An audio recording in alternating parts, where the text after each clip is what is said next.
Hello everyone, आप सब कैसे हैं। मैं उम्मीद करता हूं कि बहुत अच्छे होंगे और अपनी पढ़ाई को बहुत अच्छे से कर रहे होंगे। मैं आकाश कुमार बढ़ाना आईसीटी वर्चुअल क्लासरूम में आपका बहुत बहुत स्वागत करता हूं मेरे प्यारे बच्चों। जैसा आपको पता है मेरे प्यारे बच्चों, बेसिकली हमारी आपका आज जो है 9th क्लास है और इसी 9th क्लास के अंतर्गत हम लोग देख रहे हैं जलवायु यानी कि क्लाइमेटोलॉजी। और आप जानते हैं कि जलवायु का मतलब क्या है, तो हम कल इसमें पढ़ चुके थे, बहुत सारी चीजों को देख चुके थे। जलवायु को नियंत्रण करने वाले कारक कौन कौन से हैं, तो उसमें अक्षांश देख लिया था, ऊंचाई देख ली थी, ठीक, और वायु दाब देख लिया था, ठीक है, और शीत ऋतु, ये सारी ऋतु वगैरह देखने के बाद इन सब में हम लोगों ने आपका अच्छे से बात करी। देख लिया, चलिए यहाँ तक हो गया। आगे बढ़ते हैं, बात करें वर्षा ऋतु या मानसून का आगमन कि वर्षा ऋतु कैसे आती है और मानसून का जो आगमन है वो कैसे होता है। जून के प्रारंभ में उत्तरी मैदानों में निम्न वायु दाब की अवस्था क्षेत्र तीव्र हो जाता है। दक्षिणी गोलार्ध में व्यापारिक पवनें आकर्षित करती हैं। दक्षिण पूर्व व्यापारिक पवनें, दक्षिण पूर्व व्यापारिक पवनें यानी क्या चलेंगी, ऐसे चलेंगी। तो दक्षिण और पूर्व की से ये तो होगी, ऐसे तो चलेंगी। व्यापारिक पवनें दक्षिणी समुद्रों के दक्षिणी समुद्रों के उपोष्ण कटिबंधीय क्षेत्र में उत्पन्न होती है। क्योंकि ये पवनें गर्म महासागर के ऊपर से होकर गुजरती हैं, इसलिए इसी साथ में महाद्वीपों में बहुत अधिक मात्रा में नमी लाती है। ये पवनें तीव्र होती हैं, 30 किमी प्रति घंटा की औसत वेग से चलती हैं। सुदूर उत्तर पूर्व भागों में छोड़कर मानसूनी शेष भाग में 1 महीने में पहुंच जाती हैं। दक्षिण पूर्व पश्चिम मानसून का भारत अंतर्वह मौसम में पूरी तरह से परिवर्तित कर देता है। मौसम के पश्चिमी घाट के पवनमुखी भाग में भारी वर्षा 250 सेंटीमीटर से अधिक होती है। दक्कन का पठार एवं मध्य प्रदेश के कुछ भागों में वर्षा होती है। ये क्षेत्र छाया वृष्टि क्षेत्र में आते हैं। इसकी मौसम में अधिकतर वर्षा उत्तर पूर्वी भागों में होती है। कैसी होती है? उत्तर पूर्वी भागों में। खासी पहाड़ों के दक्षिणी श्रृंखला में स्थित मॉन्सेन नाम विश्व में सबसे अधिक औसत वर्षा प्राप्त करता है। कौन सी जगह है? ध्यान रखिए, मॉन्सेन नाम, मेघालय में चेरापूंजी डिस्ट्रिक्ट का एक गांव है मोन्सेराम। यहाँ सबसे ज्यादा क्या होती है? वर्षा होती है। गंगा की घाटी से पूर्व से पश्चिम की ओर वर्षा की मात्रा घटती है। कैसी होती है? पूर्व से पश्चिम की ओर जो मात्रा है वर्षा की, कैसी है? आपकी वर्षा की मात्रा घटती जाती है। राजस्थान और गुजरात के कुछ भागों में बहुत कम वर्षा होती है। सोच के देखिए, जब आप पूर्व से पश्चिम की तरफ जाएंगे तो क्या होगा? वर्षा घटेगी। यानी कि यहाँ मैप में देखिए, जैसे ही आप इधर से ऐसे बढ़ेंगे तो क्या होगा? जो वर्षा है, वर्षा की जो मात्रा है, मात्रा में क्या आएगी? आपका कमी आएगी। ये आपको ध्यान रखना है। क्या आएगा? वर्षा की मात्रा में आपकी कमी आएगी। ठीक है, तो ये आपको देखना है कि कैसे कमी आ रही है, मानसून का आगमन किस प्रकार का है, क्या चीजें हैं, कैसे कुछ है, इनका थोड़ा सा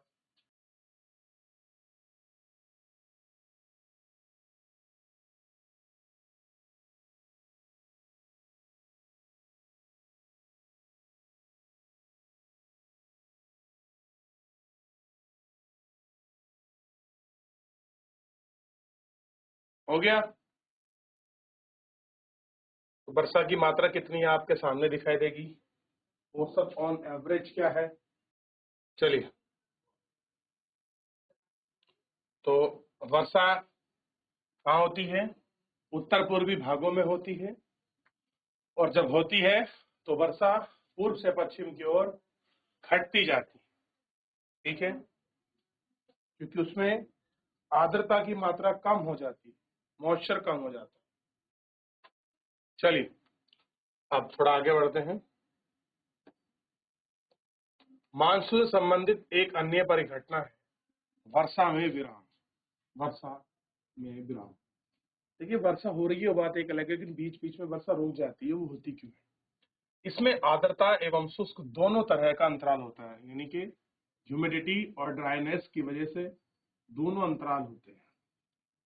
दूसरे शब्दों में मानसून वर्षा एक ही समय पर कुछ दिनों तक होती है। इसमें वर्षा रहित अंतराल भी होते हैं। मानसून में आने वाले विराम मानसूनी गर्त की गति से संबंधित है। विभिन्न कारणों से गर्त एवं इसका अक्ष उत्तर या दक्षिण की ओर खिसकता रहता है, जिसके कारण वर्षा का स्थानिक वितरण सुनिश्चित होता है। जब मानसून के गर्त का अक्ष मैदान के ऊपर होता है तब इन भागों में वर्षा अच्छी होती है।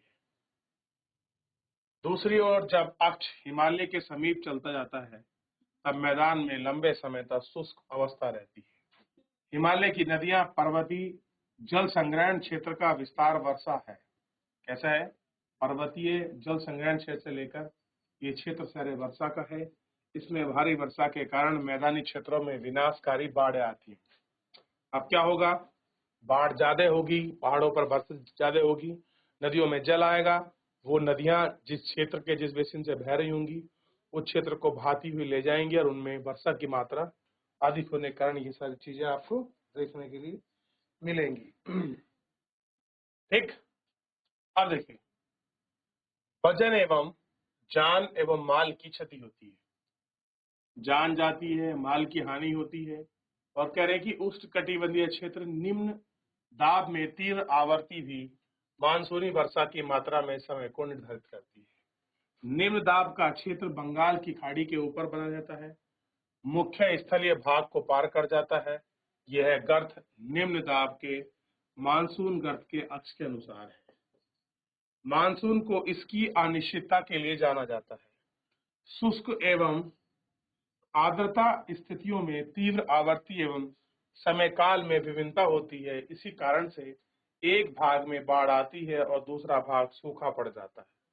इसका आगमन आपका वापसी अव्यवस्थित होता है, इसलिए कभी कभी देश के किसानों की कृषि कार्य को अव्यवस्थित कर देती है। तो वर्षा आएगी, वो चीजों को बिगाड़ देगी और बिगाड़ने के साथ बहुत सारी चीजें क्या होती हैं, अव्यवस्थित रूप से हमको देखने के लिए मिलती है। तो भारी वर्षा बहुत बार आपका डिस्टरबेंस के रूप में भी काम करती है, कहीं सूखा पड़ता है तो कहीं बाढ़, ये सारी चीजें बड़ी कॉमन है।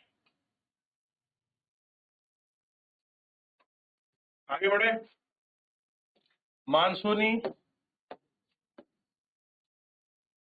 की वापसी। अक्टूबर नवंबर के दौरान दक्षिण की तरफ सूर्य के आभासी गति के कारण मानसून गर्त या निम्न दाब वाला गर्त उत्तरी मैदानों की तरफ शिथिल होता है। शिथिल का मतलब होता है हल्का। शिथिल का मतलब क्या है? हल्का। धीरे धीरे उच्च दाब प्रणाली इसका स्थान ले लेती है। दक्षिण पश्चिमी मानसून शिथिल हो जाते हैं, धीरे धीरे पश्चिम की ओर हटने लगते हैं। अक्टूबर से प्रारंभ होने के बाद मानसून उत्तर के मैदान में हट जाती है। अक्टूबर एवं नवंबर का महीना गर्म वर्षा ऋतु से शुष्क ऋतु में परिवर्तित का काल है। मानसून की वापसी होने के कारण आसमान साफ एवं तापमान में वृद्धि होती है। दिन का तापमान उच्च होता है जबकि रातें ठंडी एवं सुहानी होती है। स्थल अभी भी आर्द्र हो जाता है। उच्च तापमान एवं आर्द्रता वाली अवस्था के कारण दिन का मौसम असह्य हो जाता है। सामान्यतः कवर का उमर के नाम से जाना जाता है। अक्टूबर में उत्तरी गोलार्ध में विशेषकर उत्तरी भाग में तापमान तेजी से गिरता है। क्या होता है कि टेम्परेचर में कभी कभी बहुत जल्दी ही आपका गिरने का संकेत के रूप में दिखता है। शीत ऋतु के समय आपको क्या दिखाई देगा? आसमान साफ और टेम्परेचर में वृद्धि दिखाई देगी। क्लियर हो गया? ठीक, सॉरी, वर्षा ऋतु में ऐसा होता है जो आपको ग्रीष्म का महीना होता है।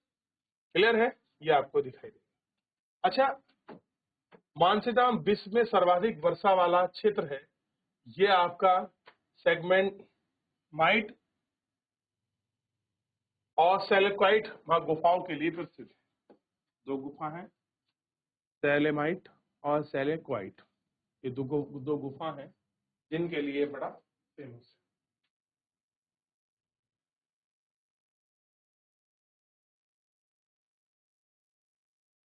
नवंबर से प्रारंभ उत्तर पश्चिमी भारत के ऊपर निम्न दाब वाली अवस्था बंगाल की खाड़ी पर स्थापित हो जाती है। कह रहे कि जो उत्तर पश्चिमी भारत है उसको ऊपर जो है क्या बनता है, लो प्रेशर बनता है, और ये लो प्रेशर की अवस्था बंगाल की खाड़ी पर ट्रांसफर हो जाती है। फिर कहाँ पहुंच जाती है, जो बंगाल की खाड़ी है यहाँ पर लो पर आपका ट्रांसफर हो जाती है। यह स्थानांतर चक्रवातीय निम्न दाब से संबंधित है। तो ये जो आपका साइक्लोन बनता है कैसा बनता है, लो प्रेशर का, अंडमान सागर के ऊपर उत्पन्न होता है और चक्रवात सामान्यतः भारत के पूर्वी तटों पर आता है। ये लो प्रेशर बनेगा और यहाँ हाई प्रेशर रहेगा, तो आपको दिखाई देगा यहाँ पर चक्रवात बनेगा। और आप जानते हैं चक्रवात के केंद्र में हाई प्रेशर और बाहर उसका लो प्रेशर होता है, ठीक, जिसके कारण व्यापक एवं भारी वर्षा होती है। तो कैसे घूम के आएगा आगे की तरफ, ठीक, कैसी होगी, व्यापक वर्षा होगी। उष्णकटिबंधीय चक्रवात प्राय विनाशकारी होते हैं। गोदावरी, कृष्णा, कावेरी नदियों में सघन आबादी वाले डेल्टा प्रदेशों में अक्सर चक्रवात आते हैं, जिसके कारण बड़े पैमाने पर जान व माल की क्षति होती है। कभी कभी चक्रवात उड़ीसा, पश्चिम बंगाल एवं बांग्लादेश के तटीय क्षेत्रों में भी पहुंच जाते हैं। कोरोमंडल तट पर अधिक वर्षा इन्हीं चक्रवात तथा दबाव के कारण होती है। कैसी होती है, इन्हीं चक्रवात और दबाव के कारण ये सारी वर्षा जो है इसमें देखने के लिए मिलती है और होती है।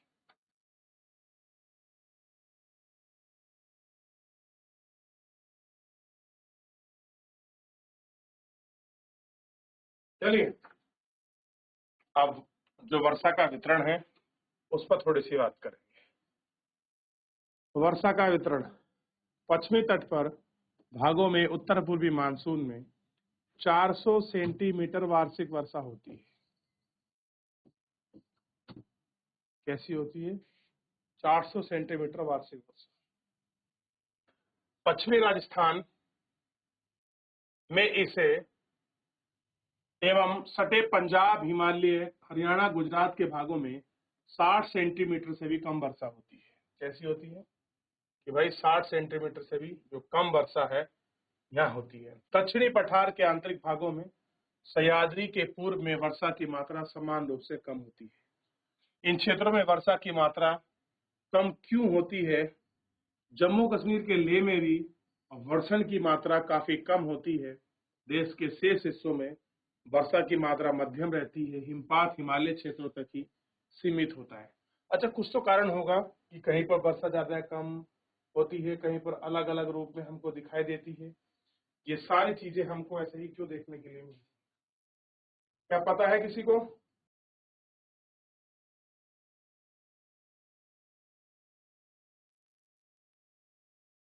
आगे बढ़े, चलिए। कह रहे हैं कि मानसून की एक आपका प्रवृत्ति होती है कि परिमाण वर्षा, एक ही वर्षा में आपका वार्षिक मात्रा में विभिन्नता होती है। वर्षा की विषमता में निम्न वर्षा वाले क्षेत्र जैसे राजस्थान, गुजरात के कुछ भागों में छायावृष्टि प्रदेशों में अधिक पाई जाती है। अधिक वर्षा वाले क्षेत्र में बाढ़ें अधिक आती हैं, जबकि निम्न वर्षा वाले क्षेत्र में सूखे की आकांक्षा बनी रहती है। आप सोचिए, जहां पर वर्षा हो रही है वहां पर बाढ़ की मात्रा बढ़ेगी, और जहां पर वर्षा नहीं है वहां पर आपका सूखे की मात्रा बढ़ेगी। तो हर तरफ से परेशान है, वर्षा ज्यादा हुई तो बाढ़ मार जाएगी, नहीं हुई तो सूखा मार जाएगा। तो ऐसे में अपनी आजीविका उपजन को बनाए रखना एक बड़ा अपने आप में चैलेंज है। कैसा है, चैलेंज, ठीक। चलिए, मानसून का एक तप का परिचय। पहले आप पढ़ चुके हैं कि हिमालय अत्यधिक ठंडी पवनों और भारतीय उपखंड की रक्षा करता है। इसके कारण अपेक्षाकृत उच्चावचों अक्षांशों में उत्तरी भाग में निरंतर ऊंचा ताप बना रहता है। इसी प्रकार प्रायद्वीपीय पठार में तीन ओर से समुद्र के प्रभाव के कारण गर्मी अधिक पड़ती है, सर्दी पड़ती है। समकारी प्रभाव तापमान की दिशाओं में कम तापांतर पाए जाते हैं। फिर भी भारतीय प्रायद्वीप में मानसून एकता का प्रभाव बहुत ही स्पष्ट। पवन की दिशाओं में ऋतु के अनुसार परिवर्तन तथा संबंधित ऋतुओं की दिशाओं में ऋतु चक्रवात में एक लय प्रदान करता है। वर्षा की अनिश्चितता एवं उसका असमान वितरण मानसून की एक विशिष्ट लक्षण है। संपूर्ण भूदृश्य, इसके जीव और वनस्पति, इसका कृषि चक्र, मानवीय जीवन तथा उसके त्योहार उत्सव सभी मानसून लय के चारों ओर घूमते हैं। उत्तर से दक्षिण, पूर्व से पश्चिम तक संपूर्ण भारतवासी प्रतिवर्ष मानसून के आवागमन की प्रतीक्षा करते हैं। यह मानसून पवनें हमें जल प्रदान, कृषि तेजी में लाई हैं। संपूर्ण देश एक सूत्र में बंधती हैं। नदी घाटियां जो इन जलों को संवहन करती हैं, उन्हें भी एक नदी घाटी में कई इकाइयों के नाम से जाना जाता है। तो ये बेसिकली पूरा चैप्टर है जो आपका हो गया है। एक बार देख लीजिए वर्षा का चैप्टर को अंतिम विराम।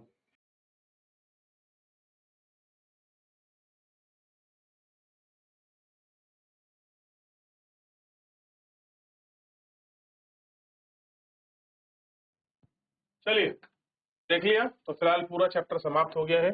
एक बार घर जाकर आए, इसको पढ़िए, कोई डाउट बनता है, कोई क्वेरी बनता है, मुझसे पूछ लीजिए। फिलहाल आज के लिए इतना ही, धन्यवाद।